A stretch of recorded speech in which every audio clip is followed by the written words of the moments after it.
All right, good morning, everybody. Today we're going to talk about keys and locks. We're going to start with the oldest and the simplest, which is just this.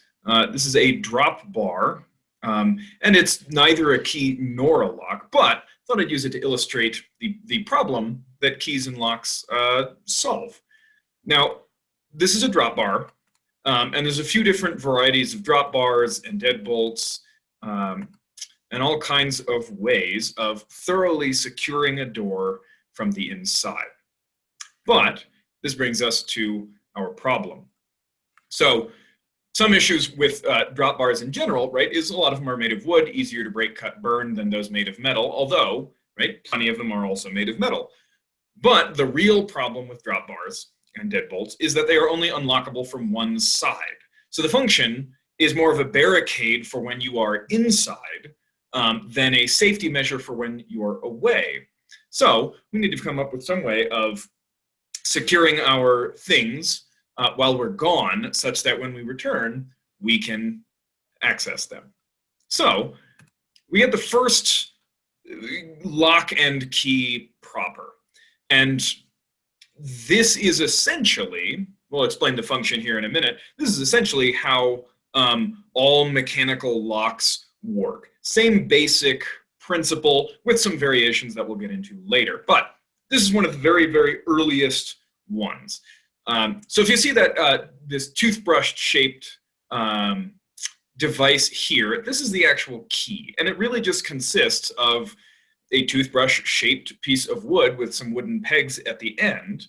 And then these here are the pins. So those things you see hanging down from the top. So you would use that key there, and the teeth on it, to kind of push those pins up, and then the middle mechanism could then slide out of the door. Got some better pictures here. Oh, this is an example of one of these in action. You might be able to spot some of the eventual problems we're going to run into with a system like this. But here's a clearer image. So if you see the blue key, right, it has those teeth, and you insert it and you push the red pins up. And when the red pins are just inside kind of the golden part of the image, now that big bolt can then slide in and out, and you can unlock the door. So this is the basic function of a lock and key, which has remained largely unchanged, certainly more intricate, but in principle, largely unchanged for thousands of years. But some issues. One, these very, very early keys and locks were all made of wood, which, again, are easily broken, easily forced. And so in order to make them stronger, you have to make them larger, which prevents you from making them terribly intricate, which makes them easier to pick. See, figure 1. So the Romans kind of take the Assyrian type key and add some variations. So again, you can see the same basic principle. If you look at the ends of all of these, they all have some sort of tooth or pattern or something, and all of those were designed to insert into some, uniquely shaped lock to push up pins that would then allow a bolt to be slid in and out of the door. Now, cool things that the Romans did is they decided to add some fashion to their keys, and so the function is not just keys to unlock a lock, but symbols of status. So the Romans made their keys out of metal. They were able to make them quite small, much lighter, stronger, and more intricate, which means they are harder to pick. But if you'll notice all of the rings on here, right, those were actually meant to be worn on your finger. One, as extra security, right? Your key is always going to go where you do, and it's hard to steal something that's on somebody's finger. But also, the Romans used them as a sign of status.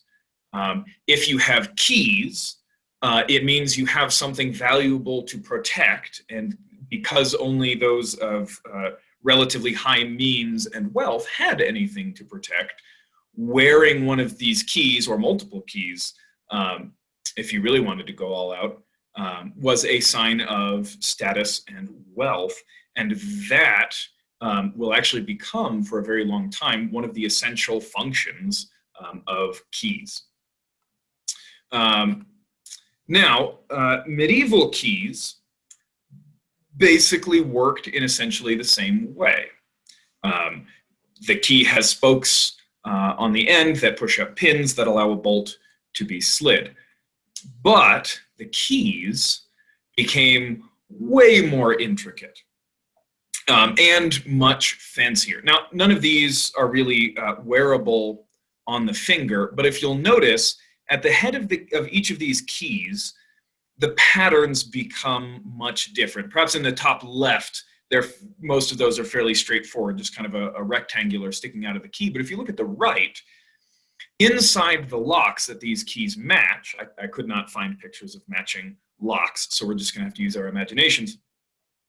But essentially, each of those patterns, there would be some kind of pin or pattern inside the lock that would fit over and either push up so that a bolt could be slid out, much like kind of the figure here, or it would allow it to be rotated, and then you could push it to move a pin.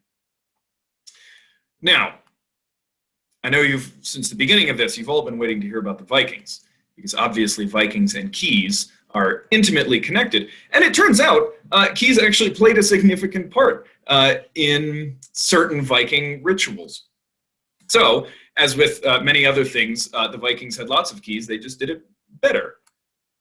The essential function remains the same, but with other medieval cultures, they tend to elaborate on the handle of the key, and frankly, they're just beautiful. I found pictures of some of my favorites, right? The heads, fairly similar to what we've seen so far, but my goodness, the handles, right? And these are relatively small. But the work on some of these is just incredible. I could not identify what exactly is carved on a lot of these, but a few of them, these are some of my favorites. I'm not sure what that is on the left. It looks perhaps like swans or something like that, but on the right is actually, if you kind of rotate it and look at it upside down, that is actually a replica of a Viking longboat, but in the shape of a key. And then I cannot imagine the intricacy of a lock that uses a key like this, but I really liked the look of it. It's cool, it's pretty. Now, we still have issues with all of these locks and keys, namely that really any lock can, in theory, be picked. So somebody will figure out a way to get through a lock. All future variations on locks really are just designed to increase the intricacy of the lock to make it more difficult. And as thieves get better at picking locks, locksmiths get better at making them, and on and on. So one of these variations, and one of my favorite, is the John Wilkes Detector lock. And it's frankly quite genius. Okay? What is the best way to prevent someone from picking a lock? Well, hide the lock. Make them find the lock before they're even allowed to try and pick it. And so the John Wilkes Detector lock is the world's first interactable lock interface. In order to activate the lock so that you can then use a key, first you actually have to tip the figure's cap. Some of the pieces on here will actually move. And once you've activated the lock, you then have to rotate the figure's leg outward to reveal the keyhole. So that leg that he's got extended there, you can actually rotate back down to hide the keyhole in the first place. And then finally, every time this lock is activated, whether somebody uses a key or tries to pick it, and the keyhole is then revealed, there's a counter there. You can't quite see in the detail, but I believe it's that rosette inside the two concentric circles on the right side. That's a counter. Every time the lock is activated and the keyhole revealed, the counter increases by 1. So if you leave the house and lock your door and the counter is at 43 and then it's 44 when you come back, you know that somebody tried to get at your stuff. So that's been our brief history of locks and keys. That doesn't take us nearly up to the present, but I just wanted to go through a few different kind of types of lock here. So this is a lever tumbler lock. So you can see all the lever tumblers here blocking the bolt from kind of retracting out, and then once it's out, from coming back in. And the key, because it matches the edges of the lever tumblers just right, can actually get in there, lift them up just enough to then push the bolt out and then allow it back in. We have a warded lock. This is one of the most common just kind of throughout history and is still used for lower security places today. This is a warded lock, and the ward refers to, if you look at the image, those kind of curved things inside the mechanism. Those are wards, so that any key that is not perfectly shaped will be blocked and will not be able to turn. We've got a wafer tumbler lock. So you can see that those red wafers in there are pushed down by springs. You can't see them terribly well, but imagine, if you will, that they are being pushed down by springs. And the outer cylinder is preventing the yellow wafers from rotating. When you push a key in there, it raises the red wafers, allowing then the yellow ones to rotate. We have a pin tumbler lock. This is pretty much the one we've been talking about. You've got the pins being pushed down by springs, and then a key will lift them in just the right way that the thing can then rotate. And then, this is my favorite because of the name, a tubular lock.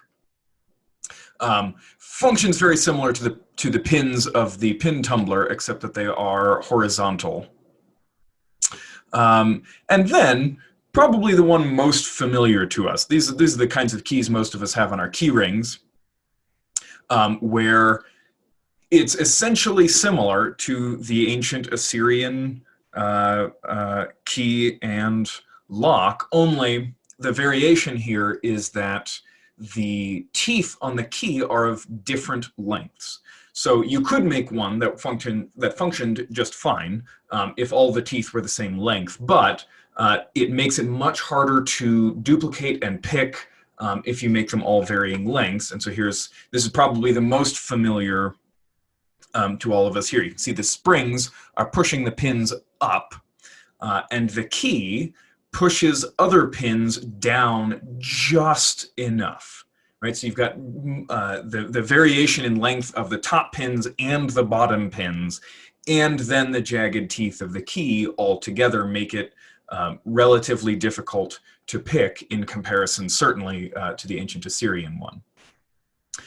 So that's a bunch of different types of locks and keys, and I'm about out of time, so I'm just going to leave you with these images because these are just my favorite. These are just cool. All right. I hope you enjoyed learning about keys and locks. There's so much more. We didn't even get into safes, but we'll go ahead and end here and have a lovely day.